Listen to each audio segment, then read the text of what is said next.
À l'Institut Sherrington, carnivores et herbivores vivent en harmonie, du moins selon les apparences. Le meurtre de Thème l'alpaga ravive la méfiance envers les carnis qui se sentent discriminés, alors que les herbies vivent avec la peur de la mort au quotidien. L'élection du Beastars, sorte de délégué ultime, pourrait régler le problème, mais qui serait suffisamment influent pour être élu? Au milieu de tout ça, un grand loup-gris timide et maladroit du nom de Legoshi tombe amoureux d'une lapine. C'est le début d'une histoire bien compliquée. Beastars est un manga scénarisé et dessiné par Paru Itagaki. Au Japon, la série est terminée en 22 tomes, et au moment où j'écris ces lignes en juin 2022, Kiyun a déjà publié les 16 premiers tomes. L'histoire se découpe en deux grandes parties distinctes. La première s'étend du tome 1 à 11 et a été adaptée avec les deux premières saisons de l'anime du studio Orange. Elle se concentre sur la vie au lycée du héros et sa relation avec Haru, la lapine dont il est amoureux. En parallèle, il enquête et élucide le meurtre de Thème, grand final de cette première partie. La suite change pas mal de choses tant dans la vie du héros que dans les thèmes abordés. Elle débute à partir du 12e tome, mais rassurez-vous pour ceux qui ne lisent pas l'histoire, il n'y aura aucun spoil majeur de l'intrigue. Ce qui m'intéresse ici, c'est d'analyser le concept du manga en me référant parfois à quelques éléments de background afin de vous montrer en quoi Beastars est un chef-d'œuvre en puissance.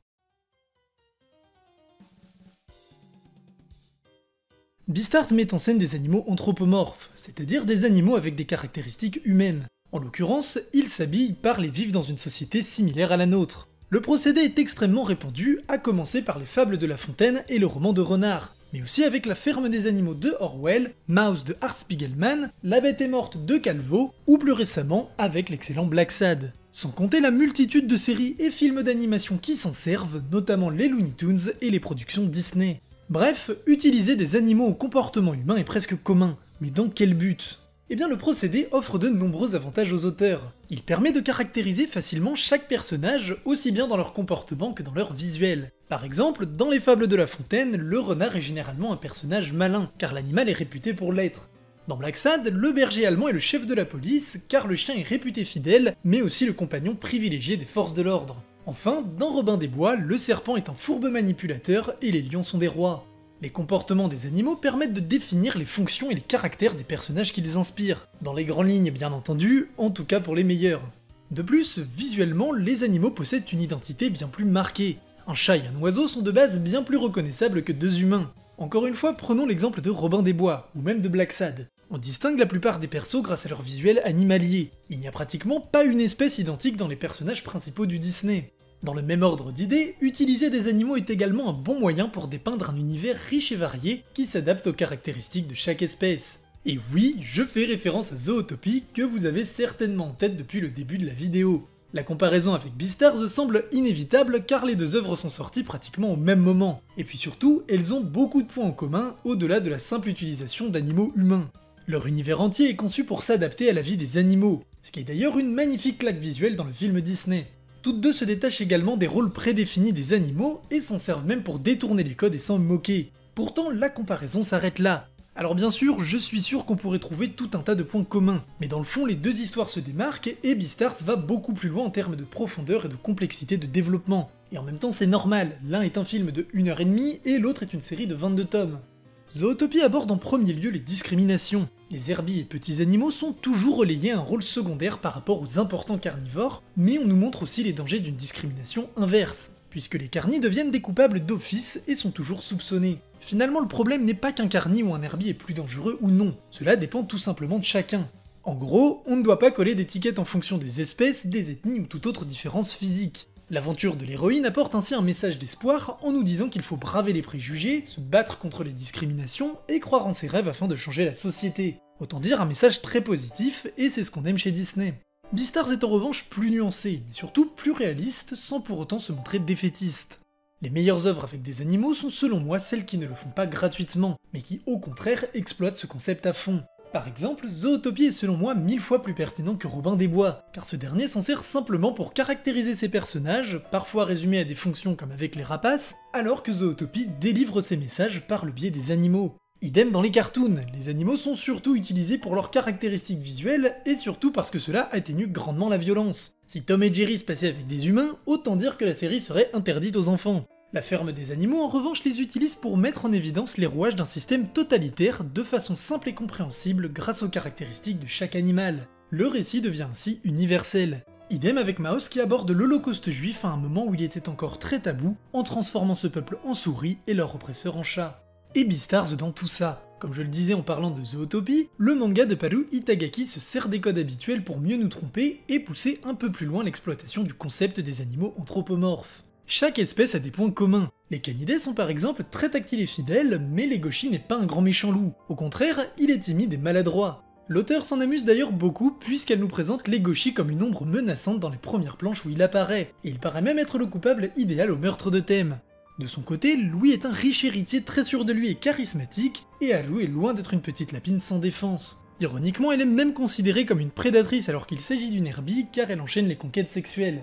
La mangaka brise donc les clichés afin de donner des personnalités plus fortes à ses personnages, mais aussi pour poser les bases de son récit très porté sur les discriminations et la vie en société. Je dirais même que l'histoire de ce monde d'animaux est plus que tout une allégorie de notre propre monde. En effet, l'auteur dépeint une société très complexe. Les oiseaux ont par exemple besoin d'un permis vol, et les petits animaux ont des voies réservées pour ne pas se faire écraser. Rien n'est laissé au hasard, même les couloirs de l'institut sont jonchés de messages d'avertissement pour faciliter la cohabitation des espèces. Et surtout, l'image que l'on renvoie est primordiale dans cette société. Les carnivores doivent se montrer très sociables pour ne pas effrayer les herbivores ou paraître suspects. Les politiciens de leur côté n'hésitent pas à étouffer des affaires pour préserver les apparences. Lorsque le gang des lions kidnappe Haru, le maire qui est lui-même un lion demande à Louis de ne pas ébruiter l'affaire, car il travaille depuis des années à améliorer l'image de son espèce et ne souhaite pas que tout soit gâché pour une simple histoire de faits divers.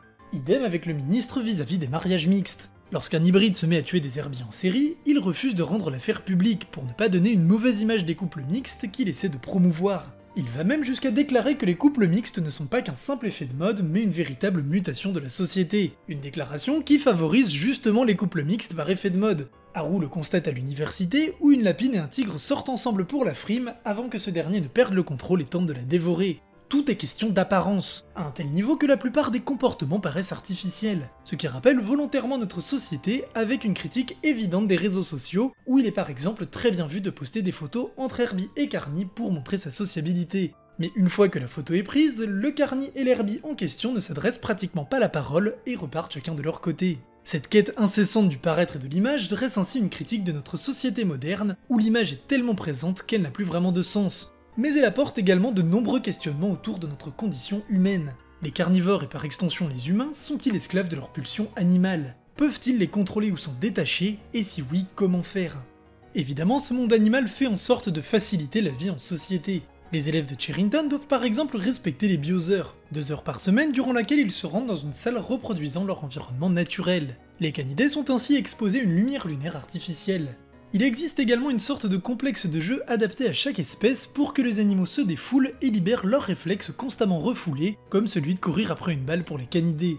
Malheureusement, dans la plupart des cas, ces activités ne suffisent pas à satisfaire les carnis qui finissent par se tourner vers le marché noir, véritable ciment de cette société. Le lieu permet tout simplement de se fournir en viande d'Herbie. Officiellement, il est condamné, bien sûr, car la consommation de viande est strictement interdite. Mais officieusement, tout le monde sait que sans ce moyen de faire un écart de temps en temps, la société basculerait dans le chaos.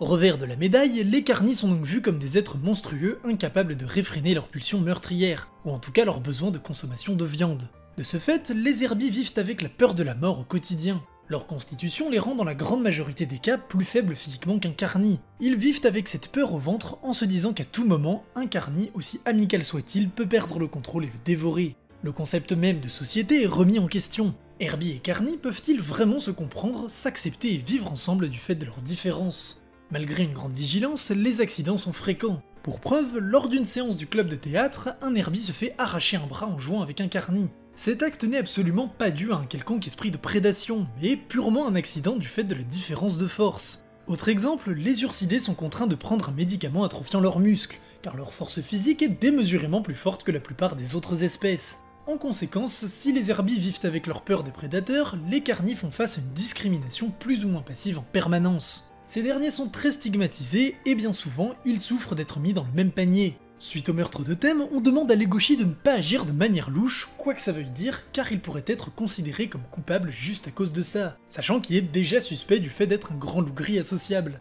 Obligés de cacher leurs forces et leurs caractéristiques de prédateurs tels que les crocs ou les griffes, de nombreux carnis se sentent diminués et ont l'impression de ne pouvoir être eux-mêmes. Le héros est l'incarnation des conséquences de ces discriminations banalisées. Legoshi n'assume pas sa force et son physique, Il a même presque honte d'être un loup car son espèce inspire la peur aux autres alors que lui souhaite juste être gentil. A l'inverse, Louis est aussi très complexé par son statut d'herbier qui en fait d'office un être plus faible que les carnis selon les autres alors qu'il cherche justement à être le meilleur. Lorsqu'il se blesse à la patte, on le prend immédiatement en pitié, ce qui le vexe au plus haut point. Il est d'ailleurs particulièrement agacé par Legoshi qui possède naturellement la force qu'il désire en tant que carni, mais qui ne l'assume pas et essaie de s'en débarrasser. Les carnis sont tellement stigmatisés d'être ce qu'ils sont que certains, parmi les plus riches, participent à des fêtes clandestines où ils doivent se déguiser pour ne plus être des carnis l'espace d'un instant. C'est un aspect que j'apprécie tout particulièrement dans ce manga. L'auteur oppose herbier et carni pour parler de discrimination, mais elle ne se contente pas de rester en surface en disant que les carnis sont méchants parce qu'ils mangent de la viande. Elle montre ce que ça implique pour les deux catégories et crée de l'empathie pour chaque personnage, même pour ceux qui nous paraissent monstrueux ou mauvais. Avec ces animaux, Paru Itagaki parle avant tout d'humanité. L'anthropomorphie sert donc à s'adresser directement à nous en nous questionnant en permanence sur notre condition d'être humain, mais aussi sur la société dans laquelle nous vivons et que nous entretenons, ainsi que ses dérives. La plupart des sujets que j'ai traités jusque-là sont tous liés d'une façon ou d'une autre à la relation entre Haru et Legoshi. Le héros s'interroge sur sa condition suite à sa rencontre avec la lapine, se bat pour les herbies car il en aime une, s'interroge sur la mixité car il va sûrement être concerné, etc. Tout débute avec une histoire impossible entre deux êtres qui ne devraient pas être ensemble, un grand classique du genre. L'auteur aborde donc d'une part le regard de la société sur cette union interdite. Tout le monde prend ça pour une romance de lycée où les petites histoires interespèces sont très communes. Par contre, personne n'imagine des couples mixtes. Une fois l'âge adulte atteint, chacun se marie avec un congénère, parfois même dans le seul but de préserver des espèces rares. Le gouvernement va même jusqu'à attribuer des aides financières en plus pour les couples de la même espèce. Il s'agit donc clairement d'un tabou. La société a fait en sorte que les couples mixtes soient une aberration évidente pour la grande majorité. Haru a parfaitement conscience de ce qu'implique de sortir avec un carnivore, contrairement à beaucoup de couples mixtes qui le font pour la frime. Leur relation est ainsi très compliquée. Peut-être trop, car la naïveté du loup et le caractère de la lapine ne facilitent pas les choses, et je trouve qu'on tombe parfois un peu trop dans le mélo, mais c'est le seul défaut que je pourrais reprocher à Beastars, et encore. Leur relation est malgré tout très poétique et mignonne. D'autre part, la romance des deux protagonistes est un moyen de traiter et de critiquer la masculinité toxique. Haru, en tant que petite herbie mais aussi en tant que femme, en a marre que les mâles veulent systématiquement la protéger, comme si sa condition la rendait automatiquement faible. Legoshi s'oppose également à Louis en prétendant qu'il ira sauver Haru du gang des lions et qu'elle sera à lui. L'intention est effectivement noble, mais il se rend compte que la sauver ne lui donne pas le droit de la posséder. Rien ne le peut d'ailleurs. Il s'en veut même d'avoir tenté d'essayer de coucher avec elle le soir où il la sauve.